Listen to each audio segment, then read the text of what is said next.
Hi there, Michael P. Coleman, Content Director for Brother Be Well. Thank you for watching Brother Be Well's Youth Substance Youth Prevention Series, supported by Elevate Youth California, funded through Proposition 64.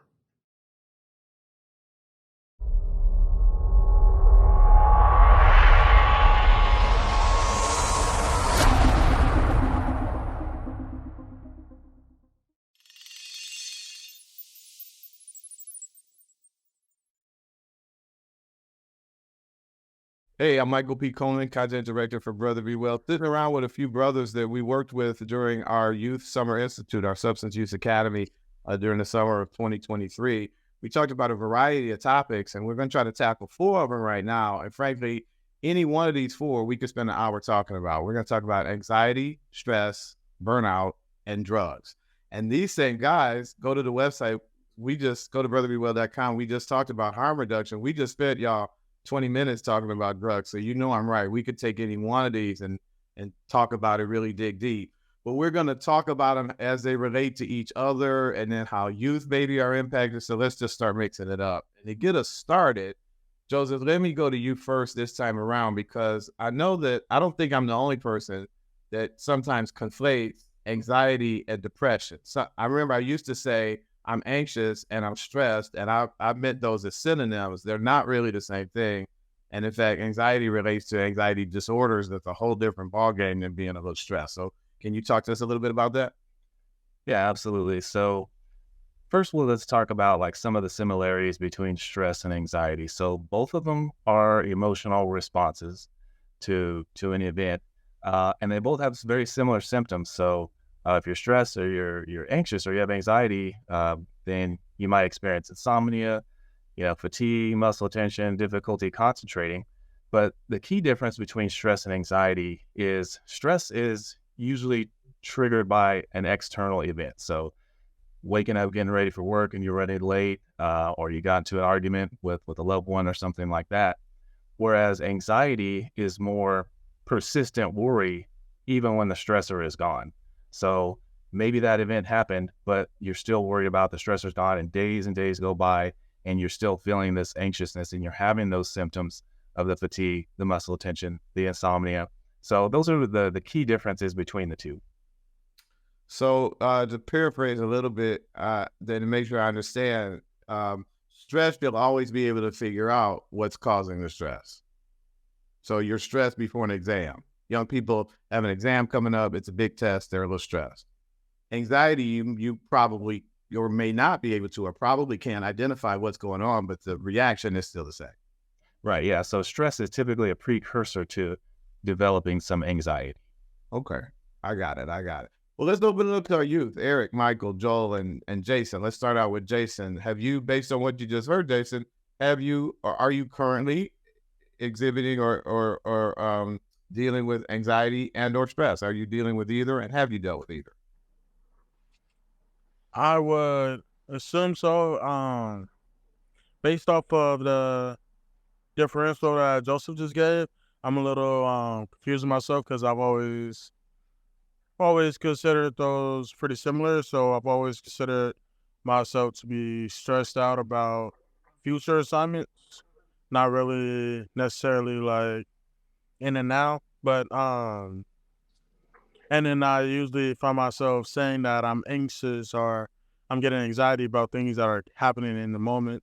Like if I'm in a shopping lot and I can't find a spot, or if a lot of people enter a room at one time, I would assume that I would be anxious at that moment. Mm-hmm. And to make sure I understand you, when you said you're often stressed about the future, did you mean you're stressed about something that you know is coming in the future, or are you stressed about the concept of the future? That would help me differentiate based on what I think I understand from Joseph, whether you're dealing with anxiety or stress. So I mean, I know I'm in school and I know I'm working and it's kind of hard to juggle. So a lot of times I'm stressed out about things that I know are going to happen and how I'm going to make those things happen. And then sometimes I'm just stressed out about, like the things that I know can happen in life, such as sickness or really just sickness. Mm-hmm. Mm-hmm. Joel, I'm gonna go to you in a second, but I want to say I mentioned just before we got started. This is I didn't have the easiest of days today, and I just realized while we were on break between the two videos, this is also not a great time of year for me. My father got sick and passed away in October years ago, and every year that change in seasons is a trigger for me. So just now, I've been up for 12 hours, and I've been wondering, why am I out of sorts? Why am I not in a good mood? Why do I have this low grade headache? It just hit me as I looked out and I see the sun setting at about this same time of day. That's a trigger. And also this time of day is a trigger for me. My own trauma response from a child. My father's, might have mentioned he was an alcoholic. His drinking would reach a fever pitch, right about, 6 or 7. And that's when all what would break loose. And even all these years later, with great therapy, if all of those things come together, I kind of react like that little 19-year-old kid, worried that his dad's going to come home drunk and get started. So thanks, y'all, for making this a real, we talk about Brother Be Well being a safe space, but thanks for being the type that I can just put that out there and you can know if I'm a little off, that's what's going on. But I just figured that out during the break. Joseph, are there triggers? I guess my question before I go to Joel and the rest of the youth, are there triggers associated with stress and anxiety, or is that just on the anxiety side? No, yeah, there are triggers that can prompt both to occur. And to the key difference is a stressor is something that's a short-term or long-term that is, for short-term example would be, a fight with a loved one or something like that. Long-term could be not being able to work, discrimination or chronic illness, whereas the anxiety piece of it is those are absent, but you're still feeling the stress. That would be anxiety. Got it. Thank you, sir. Thank you. Really appreciate it. Joel, talk about you, anxiety and stress. Have you, now that we're starting to figure out the differences. Have you suffered from, I don't like thinking about suffering. Have you had to manage either of them? Yeah, I've definitely experienced both. For the most part, I get anxious when, say I got like a job interview or like I'm going to meet somebody new or,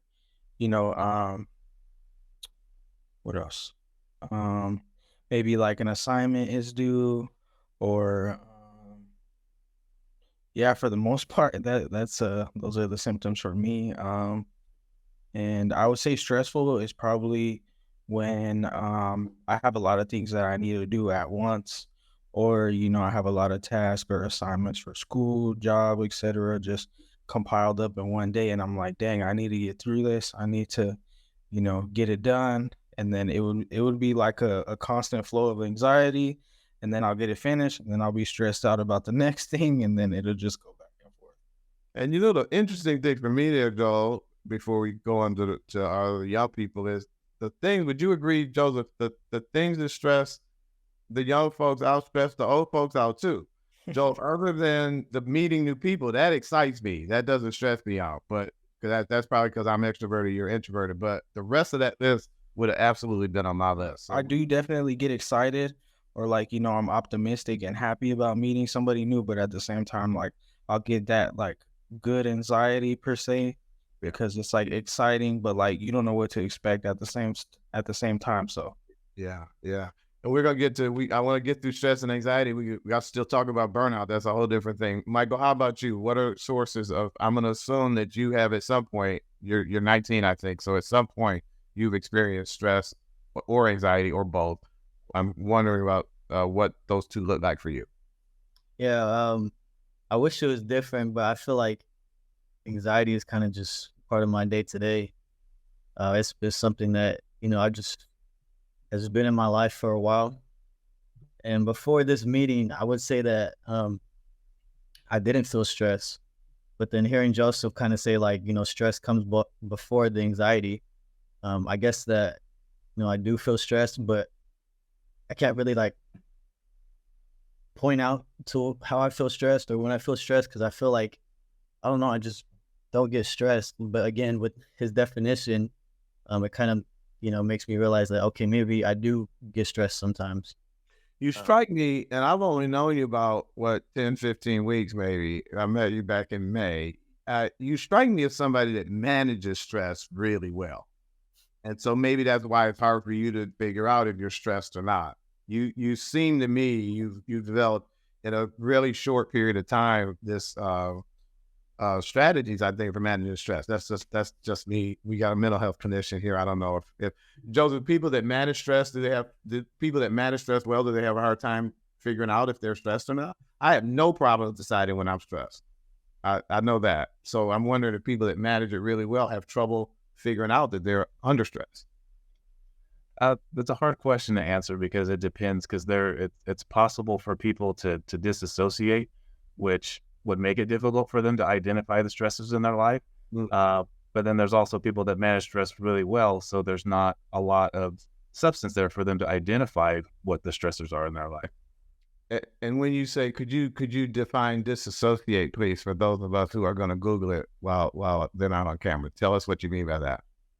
It can be a way of disconnecting. So a way of separating oneself from what's going on in the world or what's going on in their mind. So it could be, for example, if I experienced a death in my family and it was very emotionally triggering for me, I could, in some ways, psychologically distance myself from those emotions, almost as if it didn't happen. So that's where the disassociation comes in. So if I'm doing that, then I'm removing psychologically myself from the emotional attachment in order to prevent myself from feeling, the uncomfortable feelings. Got you. How about you, Erick? Tell us about the sources in your life of stress and anxiety before we talk about burnout. It was always weird for me because everyone here, I'm pretty sure, is no stranger to stress or when it comes to it. Well, all I know is that, like, when I was younger, when I was like around probably like 8 all the way up to like, let's say 15, I've always been this anxious, like always have really like kind of bad anxiety, even to the point where, like, let's say someone were to like laugh in my general direction. I don't know if this borderlines on paranoia, but I'd be like, are they laughing at me? What are they doing? Or is everyone looking at me? I don't like, I start rubbing my hands together. I just like sweat a little bit. I get irritated. I'm like, what do they want? Or, so ever since like that, and I'll just share like a really funny story. Now that I look back on it, it's really funny. It was, I was really like getting into it. Like I was really like getting, not hyped up per se, but I was really getting, I was like, I think I was going back and forth with my mom because I think it was around like 14, 13. I think it was a freshman. And I think we went back and forth. I think we were arguing about it. And now I think about it, I think it was about something dumb that I had brought up. And I was getting really bad that my mom actually had to slap some sense into me. She had to like hit me so that way I could like get a hold of myself. And then after that, because it got really, really bad. And then now I kind of like, how do I say, like paid for it because, for so long being so stressed, my blood pressure was always like super high. So now I'm like, I have to like take a medication for it to keep me down. But now that I'm kind of like now, like from all the way from junior to senior year, now I've sort of mellowed out and I'm much more relaxed, I'd say. Wow. And I don't know where to go from that one because I have a history of being slapped by my mother. And that kind of triggered me, Erick. And I'm glad your outcome was quite a bit different than mine. What are your thoughts on those reflections, Joseph? I'm going to turn to our mental health clinician on that. What we find a lot of times with folks that develop anxiety disorders is there's a close relationship between the anxiety and past trauma. So when you were talking, Michael, I was thinking about how what you were describing, how the feeling of being anxious and thinking about like, the situation with your father, PTSD can look very similar to anxiety. So a lot of the symptoms and the criteria for a diagnosis, they kind of cross over. So one of the things as a clinician is for us to kind of distinguish which one is kind of the prominent to be able to treat it appropriately. So that may be going off in a different direction, but just kind of the stories you guys have been sharing have been making me think about some of the differences and how closely related post-traumatic stress disorder is to anxiety and how someone could be experiencing both.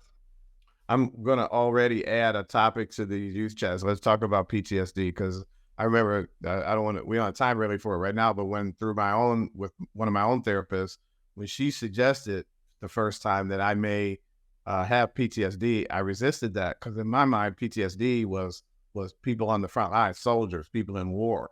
And she had to say to me, well, based on the stories you've told me, Mike, you were in a war zone. You just didn't realize it. You called it your house. But all of those behaviors, and that really woke me up to that sometimes experiences that maybe that's that disassociation you were talking about, Joseph.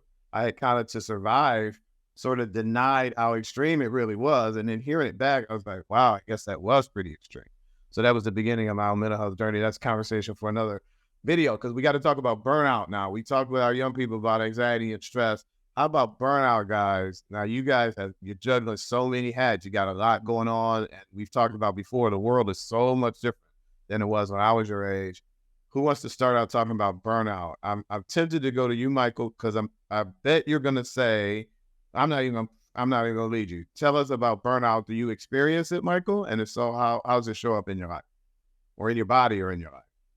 Yeah, I experienced it like towards the end of last year, the end of my spring semester. Yeah. Because I was just getting so overwhelmed with not only school, but, just being on my own, being a young man, trying to grow up, just trying to do right, trying to juggle school, trying to take care of myself, trying to, still be social, have friends, And so everything, it just got to the point where I got real burnt out towards the end of finals. And it kind of just showed up as like, I would have bad headaches. I didn't have no energy to do anything. I didn't even want to go out and eat. And so it was just, it showed up in me as like, I was just drained. I didn't feel like myself. I didn't feel like doing anything. And so, yeah, it got real bad towards the end of my spring semester last year. And how do you treat that? I can already tell. See, this is what I mean. We could talk about burnout for an hour. How did you seek formal treatment for that? Did you self-treat that? Michael, as it relates to our topic, drugs, I hope you didn't self-medicate. That's the slippery slope. That's what I fell into when I got burned out and I started turning to Jack Daniels. So I hope you didn't do that. How'd you deal with that burnout and come out of that? I dealt with it through Brother Be Well, to be honest. Our summer program, it helped me a lot. It helped me get back on my feet. Just being around all the guys, throughout the week, hearing stories, realizing I'm not the only one going through stuff. And also, falling back on my family. I was back at home. I didn't have the burden of being on my own and having to do it by myself and school and all that stuff. And so, just falling back on all of you and my family as well.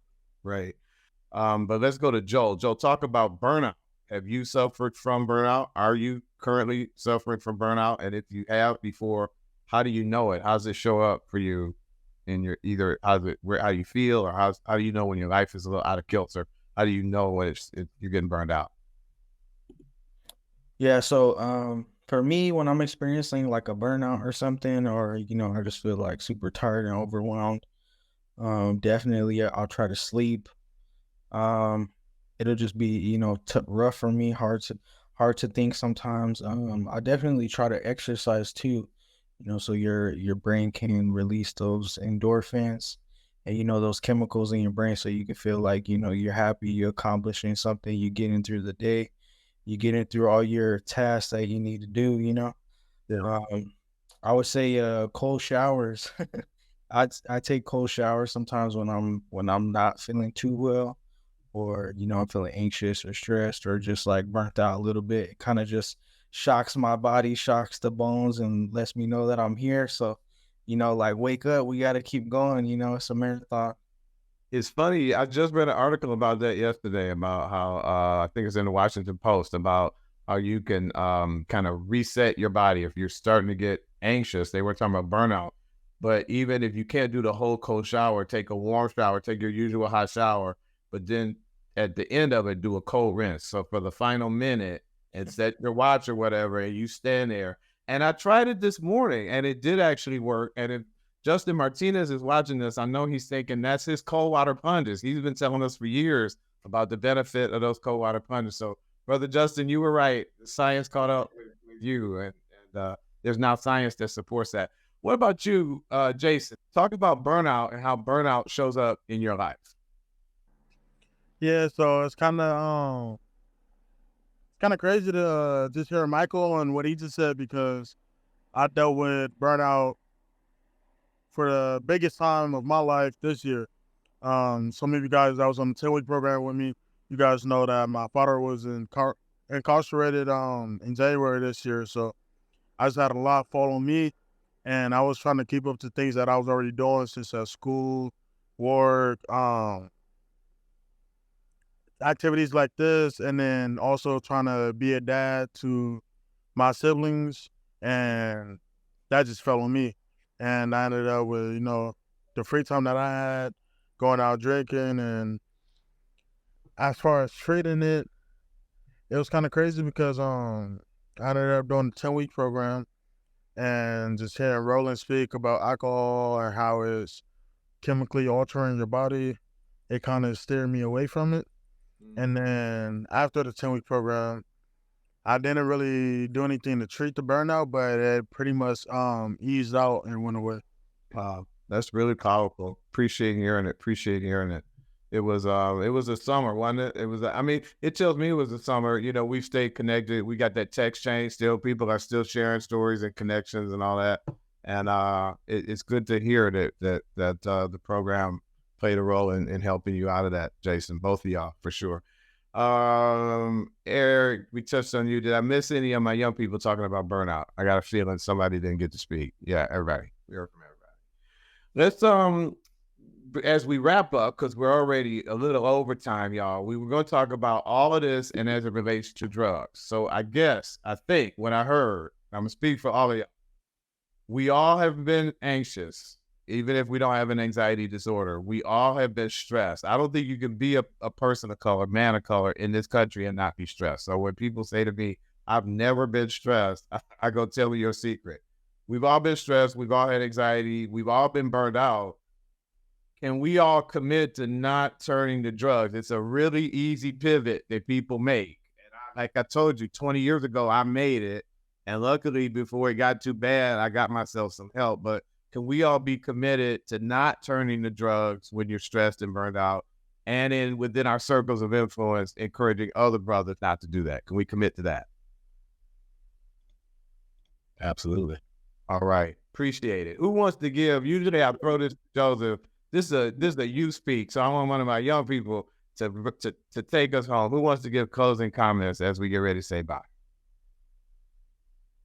Joel is always smiling. I say things all the time, and I can always tell there's a smile behind. I'm kind of like you, Erick. I kind of say, is he laughing at me or with me with this joke? So I want to ask Joel to close us out. Joel, close us out on this topic.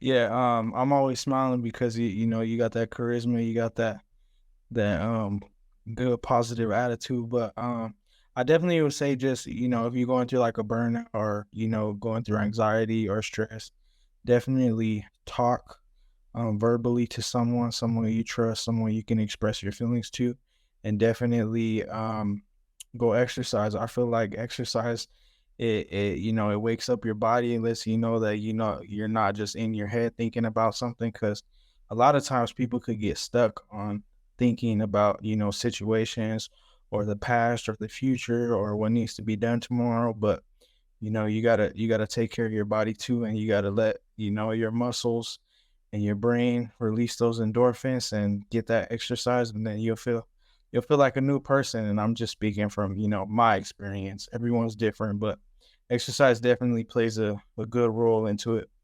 I appreciate that. I'm going to take back what I said because I love that so much. I want to hear from all our young folks. Michael, what would your closing thoughts be on burnout, stress, anxiety, and not making that wrong turn? Yeah, kind of like what Joel said, just speak about it verbally, because if there's one thing I've realized this summer throughout the program, is that talking about, problems with other people who share those types of experiences, it helps a lot. It makes you realize you're not the only one in this situation. You're not the only one going through all of this. And it's just a great route, to go if you have stuff on your chest that you want to get out. It releases a lot of emotions. It releases all that stuff that you just hold on your chest when you verbally talk about it with people. So that would be my closing advice is, just talk about it with someone that you can trust. Yeah. Jayson, appreciate it, Michael. Jayson, any closing thoughts for you on this topic before we get out of here? Yeah, so if anyone's watching this and going through it, I mean, you're already steps ahead of where I was when I was going through it because you're watching this. You're on either Brother Be Well or someone is showing you this. So I would just say the world has resources for you. So just tap into the resources and speak to someone you care about, someone that cares about you, because you don't know what other people are going through. Jayson, do you know the website for Brother Be Well? Is it not brotherbewell.com? It is. Say it again, because that was a perfect outro. We could almost close it out. What you just said. Say it again. Give everybody the website. brotherbewell.com. Take care of yourself. There you go. That's my man. Erick, before we get out of here, I'm going to ask you, what's your closing thoughts as we get ready to close? When you're dealing with stress and, there's a lot on your plate, and then when you finally get everything cleaned up, you just feel that. I know that along with, being burned out, but when eventually you do get to that the end goal, which you're towards to, you feel a sense of relief. And, when it comes to that sort of thing, it's, do the things you love, talk about when you're burned out, but, make sure always reward yourself for when you eventually do get through it, whether it be with a hobby that you enjoy. So just remember that, after everything's said and done, keep reminding yourself that you went through it, you did it, you made it to the other side, you finished the race. And, if you are going through it right now, just keep on going. You've made it this far. No, every single journey begins with a single step. So you've made it this far, keep on going. Joseph, thank you, Erick. Joseph, don't you love when they do their job so well that we don't have to do anything? That was crazy good, y'all. Really appreciate exactly it. what I was thinking. I'm not needed here. And even right down to Erick, the quote is something like, "The journey of 1,000 miles begins with a single step." It was on my mind when you said that. I was like, wow, we are like connected, y'all. That was powerful, powerful, powerful. Really appreciate all of your time. Joel Swazo, Michael Betlach, Erick Gonzales, Jayson Jones, 4 of our 7 youth from the last summer academy. Joseph Mealy, an associate marriage and family therapist with HearYou.org. Amazing, amazing clinical partners of ours here at Brother Be Well. Thanks to all of y'all. We'll talk to you next time, and I'm looking forward to it already. And I want to thank you for checking this video out, this Youth Speak. If you've enjoyed it, there's a series of them on brotherbewell.com, that website that Jayson Jones just told you about. Check that website out for all kinds of resources, videos like this, audio podcasts, print pieces, compelling stories of resilience and recovery. It's all there for you at brotherbewell.com. We're a membership-supported service, but memberships are free, so you can do that right now. Join us as a member. We love it when that happens. Give us your email address, sign up for our blog, and then when this one goes live and others just like it, you'll be among the first to hear about it. So take care of all of that at brotherbewell.com. Michael P Coleman here, your director of content here at Brother Be Well. I want to thank you for checking this video out, and thank you for coming back next time. I'm already looking forward to that. And I also want to ask you to do 2 quick things for me. Take great care of yourself. And then the second one's easy. Take great care of somebody else. Till next time, bye-bye. Well, my name is Erick Gonzales. I'm from the Imperial Valley, specifically a little town called Heber.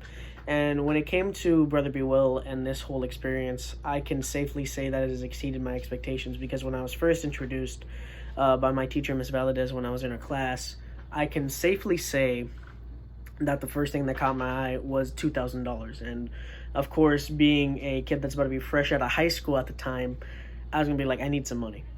So I originally did it for that, just to be completely 100% transparent. But I cannot tell you how fast that mentality changed when I first got in the first few meetings and I began to learn more and more and more about what Brother Be Well was for. Because at first I didn't know about him, but then as I slowly began to be part of every single session, and when I introduced myself, of course, the first meeting or the first week was kind of like, I don't know what's going on. I honestly, I don't know any of these people. I'm kind of nervous, but that nerves faded away as we began to go through the meetings. I began to know a little bit more about Justin Martinez. He's always hyper. He's always getting me hype. Coach Crump always dropping like the knowledge. Michael P Coleman always being 100% transparent, and just getting that feeling that this is more than just like a simple academy for people who want money. It's to imprint onto you knowledge. It's to imprint on you fact. It's to give you lessons for life, and that could not be anymore when he introduced guest speakers like Christian Jacobs, who is giving us knowledge that genuinely can help us later in life. And it's not only that, but it's also Roland Williams, who came in and just completely gave us lessons like, hey, don't believe it, kind of here, this, and this, giving us information to kind of go forth and do our own research, to do our own thing, and to be our own men, because at the end of the day, we're growing men, not grown men, because every single day we're learning. And I cannot thank Brother Be Well in this program enough for impeaching that onto me and giving me lessons. Like, they mentioned writing down a notebook, and I'm like, I'm not doing that. But then I found myself in the second week, I'm writing down notes almost every single meeting. I have to make sure I have a pen, so that way I can get the little nuggets of wisdom that not only do the guest speakers drop, but the other youth in there as well, like hearing their stories from Joel, Michael, Axel, Valentine, Jason, Isaiah, dropping these, like, coming off the mic and then telling everything, like, what, kind of, giving these little nuggets of wisdom, sharing their own story, and then I get to share my own, and then I find men have similar stories to I do, and I'm kind of like, this is a space where I know that I can be vulnerable in, and I can share my own story, and I appreciate Brother Be Well for giving me this opportunity, and not only that, but helping me learn every single day and carry in information I'll carry on. So thank you for this.